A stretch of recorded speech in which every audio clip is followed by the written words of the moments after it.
The most important element to a successful print-on-demand company is building an audience. This is of course my opinion, and others may say something different, but this opinion makes a lot of sense. I feel like this because if you have a passionate group of super fans, they will literally buy anything from you.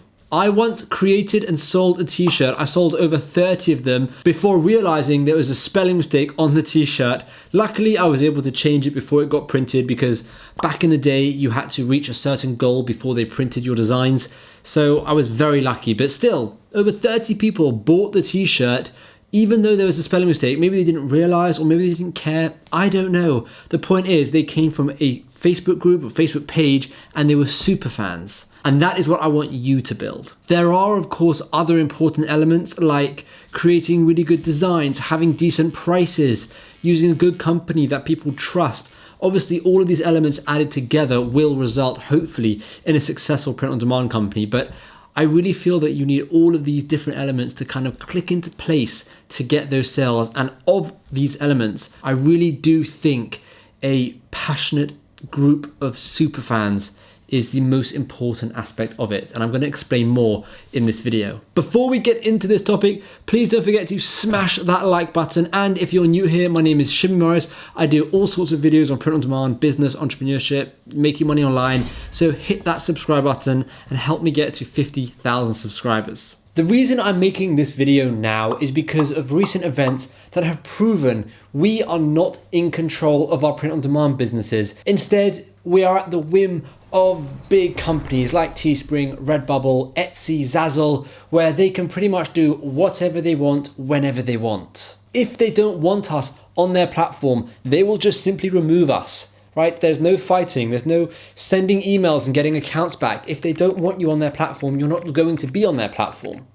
And this is why I'm thinking having an audience is more important than design, it's more important than price, it's more important than literally anything. It's more important than the platform you're using. Because by having an audience, it doesn't matter about the platform. The platform is second to your group of super fans. Now, sometimes being removed is justified. Maybe you did something wrong, you did tons of tag spamming, or you broke a whole bunch of copyright rules, or you found a bunch of designs you liked and you ripped them all off.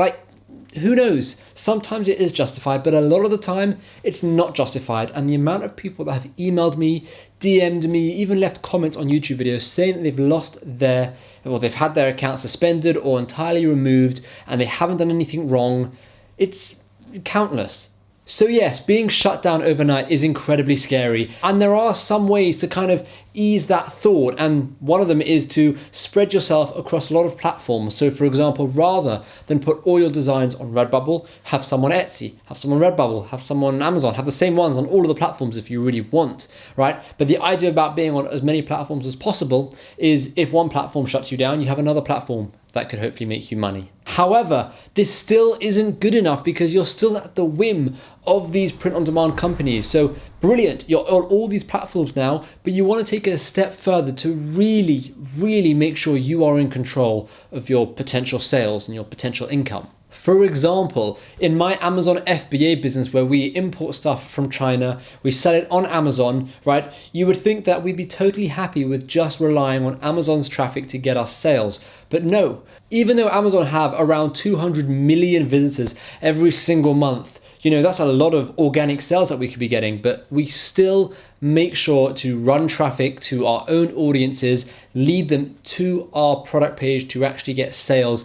That way we know if Amazon stops getting us sales somehow, we can still get sales from our own channels. My point is, you can't rely on someone else to get you sales, no matter how big they are, even if they're Amazon and they get hundreds of millions of visitors every single month. You have still got to make sure you are in control. By building an audience, you're completely removing that worry. Because it doesn't matter if a platform isn't getting you sales or a platform bans you. You have this audience that will follow you no matter where you're selling your t-shirts or mugs or face masks or backpacks, whatever it is.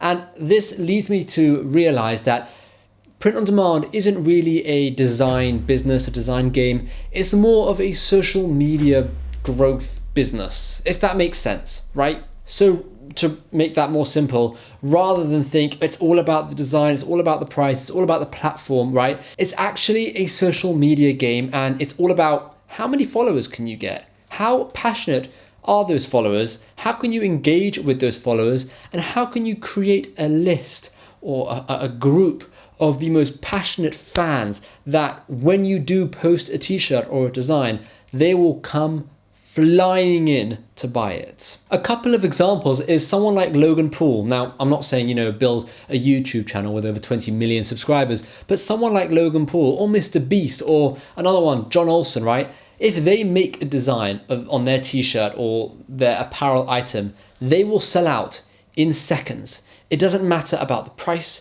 It doesn't matter about the platform. They are selling out because they have curated this audience and nurtured it and built it up and cared for it and made sure this audience, were passionate fans. So again, I'm not saying you need to build an audience of millions and millions. All right, you can do this with 1,000. You can do this with 500 followers. It doesn't matter. The point still stands that building an audience is the most valuable thing you could do. If your audience is on Instagram and Redbubble shut you down, all you have to do is simply update the link in your bio to another website or another shop, wherever else you're selling your designs, and no one even needs to know or care that Redbubble shut you down. And the same goes for every other print-on-demand site. The best part of this way of thinking is eventually it allows you to create your own website, whether it's a Shopify or a WooCommerce site, where you have a lot more control over your business, and eventually down the line, and this we're talking way down the line, but this should be everyone's end goal, right? Down the line, if you've built your audience and you're getting sales, you could then build your own website and sort out your own stock. Let's say a specific t-shirt is getting a lot of sales, you can then buy that in bulk and sell it on your own website, which will hugely increase your profit margin, and you could probably even lower your prices and get better quality t-shirts. So again, I know this is way, way down the line, but it all stems from that one simple task of building an audience. And I'm sorry, it's not a simple task, but it all stems from that task of building an audience. So how do we build this audience? Where do we build this audience? How long will it take to build this audience? And how much money will it cost us? And most importantly, which niche do we choose to build this audience? So let me answer those questions for you. Starting with number one, where do we build this audience? You want to focus on Instagram, a Facebook group, not a page, a group, TikTok, and Pinterest. And this is just to start. And you want to make sure your message is congruent between all of these social media platforms. So your profile picture is the same. Your name is the same. The content you're sharing shouldn't be the same, but it should be the same theme. Question number two is, will it cost money? And the simple answer is no. It doesn't have to cost money, but I want you to know, if you do decide to do this completely organically without spending any money, it will take much longer. If you are willing to put some money into some ads to build, the Instagram page or whatever, the Pinterest page, regardless of what it is, it will definitely grow significantly faster. Question number three is, how long will it take? And this kind of ties in with the previous question and answer. This is an impossible question to answer because, truth be told, no one on planet Earth knows how long it takes to create a social media platform. It could take you a year to get 1,000 followers. It could take you a week to get 1,000 followers. It's impossible to really say how long it will take. So for that reason, it's very important you don't set a follow-based goal. So you should never say in 2021, I want 10,000 followers, because you have no control over that.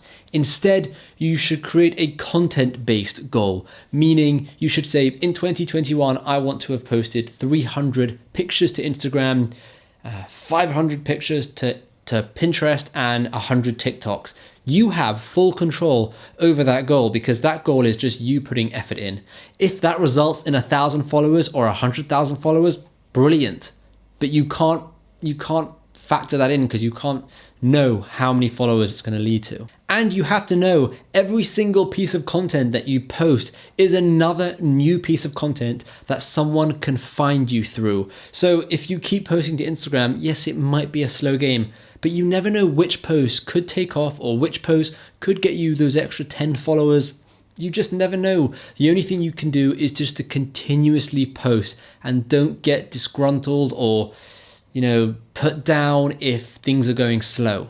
And question number 4, which niche should you choose? Again, this is impossible for me to answer because the niche is totally dependent on you. You should pick a niche that you are passionate about, that you like, or maybe if you're not passionate about it, you feel like you could curate content about that niche. Don't pick a niche based on the t-shirts you're currently designing, right? Pick a niche based on something that you won't lose interest in. So if you love coffee, go for a coffee page. If you love dogs, go for a dog page. If you love dogs and coffee, go for a dogs and coffee page.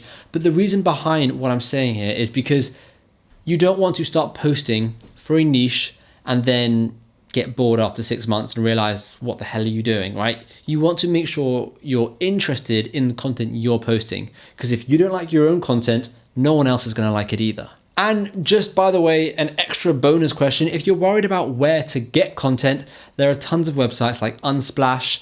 And again, there's tons of websites. For some reason, Unsplash is the only one that I can think of, but I know there's quite a few where you can actually get content to post on social media like Facebook, Instagram, whatever. And stuff like TikToks, you can either use snippets of people's videos and make them into something yourself, or you can make TikToks yourself through images or videos or whatever you want to do. But be creative with it. And those are the 4 questions plus that bonus question that I really wanted to cover in this video. But I just wanted to quickly say this video wasn't a how-to video. It was more of a bring awareness to the idea of building an audience, but it wasn't how to build an audience. I definitely want to make more videos on how to build an audience. And in fact, I have made a few in the past, and there's one up here which you can check out if you want. And it's more about how to post on social media to build a large following.